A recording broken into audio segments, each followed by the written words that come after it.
क्या आप अमेज़ॉन पे सेल कर रहे हो और आपको मालूम नहीं है कि जीएसटी का कैसे करना है, या आप अमेज़ॉन पे सेल करना चाहते हो और आपको जीएसटी के बारे में डाउट्स है?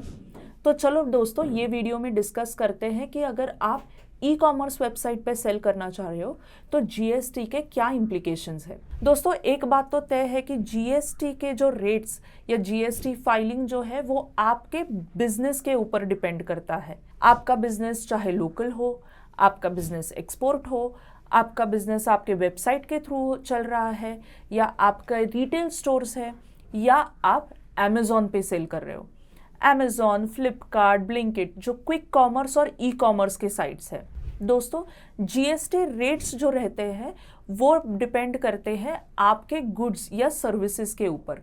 अगर आप ई कॉमर्स पे सेल करना चाहते हो तो जीएसटी रेट्स में कोई फर्क नहीं आएगा, क्योंकि आप अगर पेन बेच रहे हो, आपके स्टोर पे अगर आप पेन बेच रहे हो और आप अगर अमेज़ॉन पे पेन बेच रहे हो तो गुड्स तो सेम ही है दोस्तों। आप पेन बेच रहे हो तो पेन के लिए जो जीएसटी के रेट है वही एप्लीकेबल रहेंगे, भले ही वो आप नॉर्मल सेल कर रहे हो, भले ही वो आप ई कॉमर्स पे सेल कर रहे हो।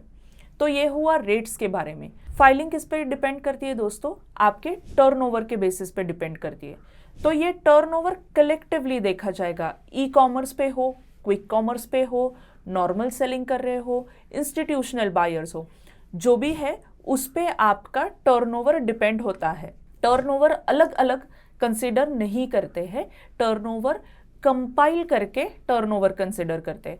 तो जो भी आपका टर्नओवर होगा उसके बेसिस पे आपका जीएसटी फाइलिंग डिसाइड होगा कि आप क्वार्टरली कर रहे हो या मंथली कर रहे हो। तो अगर आपको अमेज़ॉन पे सेल करना है तो आपको जीएसटी रजिस्ट्रेशन लेना मैंडेटरी है। जब तक आप जीएसटी के लिए रजिस्टर नहीं होते हो, भले ही आपका बिजनेस 20 लाख से नीचे है, तब भी आपको अगर अमेज़ॉन पे सेल करना है तो आपको जीएसटी रजिस्ट्रेशन लेना मैंडेटरी है। तो ये बात हो गई जीएसटी रजिस्ट्रेशन की। दोस्तों, ये जीएसटी रजिस्ट्रेशन जो है इसमें आपको आपके जो सारे प्रोडक्ट्स है उसके एचएसएन लिस्ट करने पड़ते हैं। जो भी प्रोडक्ट्स आप अमेज़ॉन पे बेचना चाहते हो वही प्रोडक्ट्स आपको लिस्ट करने हैं और उनके एचएसएन आपको जीएसटी रजिस्ट्रेशन के अंदर ही लिस्ट करने हैं। जब आप जीएसटी रजिस्ट्रेशन लेते हो तो आपको ये एक चीज़ ध्यान में रखनी है कि जो आप प्लेस ऑफ बिजनेस देते हो वही से ही आपके अमेज़ॉन का पिकअप हो जाएगा। अगर आप नोटबुक्स बेच रहे हो और अमेज़ॉन आपको 10 नोटबुक्स की ऑर्डर दे रहा है तो वो 10 ऑर्डर्स आपके प्रिंसिपल प्लेस ऑफ बिजनेस, जो भी आपके प्रिंसिपल प्लेस ऑफ बिजनेस आपने जीएसटी रजिस्ट्रेशन करते वक्त दिए हैं वही से ही पिकअप हो जाएंगे। वो आपके लिए आपका एड्रेस जो है वो चेंज नहीं करते हैं। वो आपका एड्रेस आपके जीएसटी रजिस्ट्रेशन सर्टिफिकेट में पहले देख लेते कि क्या एड्रेस है। अभी आप अमेज़ॉन पे अगर सेल कर रहे हो तो उसमें 2 पार्ट्स रहते हैं। एक नॉर्मल सेलिंग रहता है, एक एफबीए शिपमेंट्स रहता है।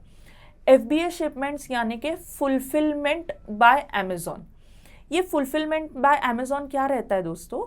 ये अमेज़ॉन वाले लोग जो है वो आपसे एक बल्क ऑर्डर उठा लेते हैं और अमेज़ॉन के वेयरहाउस में रखते हैं। नॉर्मल जो सेलिंग रहता है उसमें आपको ऑर्डर्स आ जाते हैं।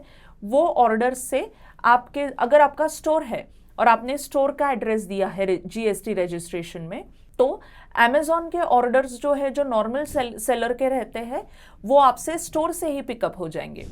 लेकिन एफबीए में ऐसा नहीं होता है। एफबीए में वो आपको एक शिपमेंट बना के देते हैं कि हमें नोटबुक्स 100 चाहिए या पेन्स 100 चाहिए, सिंगल लाइन नोटबुक्स 200 चाहिए। ये ऐसी शिपमेंट बना लेते हैं वो लोग और आपसे बल्क में वो माल उठा के अमेज़ॉन के वेयरहाउस पे रखते हैं। अमेज़ॉन के वेयरहाउस पे जब ये स्टॉक रखते हैं तो वहाँ से अमेज़ॉन को जैसे जैसे ऑर्डर 2 पेन की, 50 पेन की, 1 पेन या 10 पेन की ऑर्डर आ जाएगी, या वैसे ही नोटबुक्स की जो शॉर्ट ऑर्डर्स आ जाएंगी, तो वो अमेज़ॉन खुद होके फुलफिल करता है। जो उन्होंने आपसे ये स्टॉक लिया है उसी स्टॉक से वो कस्टमर के सेल्स ऑर्डर सेटिस्फाई करते हैं। तो ये 2 अलग चीज़ें हैं। जो ये पहली चीज़ थी जहाँ से आपको नॉर्मल सेल ऑर्डर्स आते हैं अमेज़ॉन से और आप स्टोर से ही अमेज़ॉन को स्टॉक देते हो, तो इसमें अमेज़ॉन तो आपके जो business principal place of business या आपने ब्रांच जो ऐड करा रहेगा वहां से पिकअप शेड्यूल करती है। लेकिन ये फुलफिलमेंट बाय अमेज़ॉन जो रहता है दोस्तों, उसमें अमेज़ॉन आपसे एक एपीआई क्रिएट कर लेती है आपके जीएसटी के वेबसाइट का। उस एपीआई के थ्रू या एक प्रोसेस रहती है उनकी, उस प्रोसेस के थ्रू वो आपको उनके वेयरहाउस का एड्रेस ऐड करने के लिए बोलते हैं, क्योंकि जब तक वहां का एड्रेस आप आपके जीएसटी में ऐड नहीं करते हैं तब तक वो शिपमेंट्स नहीं मूव होते। तो अमेज़ॉन उनके वेयरहाउस का एड्रेस आपके जीएसटी के अंडर रजिस्टर कर लेता है और वहां से आपका इंटर ब्रांच मूवमेंट कंसिडर होता है। आपके स्टोर से अमेज़ॉन के वेयरहाउस तक इंटर ब्रांच कंसिडर होता है, क्योंकि अमेज़ॉन का वेयरहाउस आपके जीएसटी रजिस्ट्रेशन में एज अ ब्रांच क्रिएट करा है। तो यही चीज़ है दोस्तों, जब भी आपको अमेज़ॉन पे सेल करना है, आपके जीएसटी के HSN कोड्स या जीएसटी के रेट्स या जीएसटी का फाइलिंग है, ये सारी चीज़ें अनचेंज्ड ही रहेगी, क्योंकि ये चीज़ें आपके बिजनेस के ऊपर डिपेंडेंट है, ना कि आप कहाँ पे या कौन से प्लेटफॉर्म पे बेच रहे हो इसके ऊपर डिपेंड रहती है। अगर आपके प्रोडक्ट का HSN 1234 है तो अमेज़ॉन पे सेल करते वक्त भी वो 1234 रहेगा। अगर आपके प्रोडक्ट का जीएसटी रेट 18% है तो अमेज़ॉन पे सेल करते वक्त वो भी 18% रहेगा।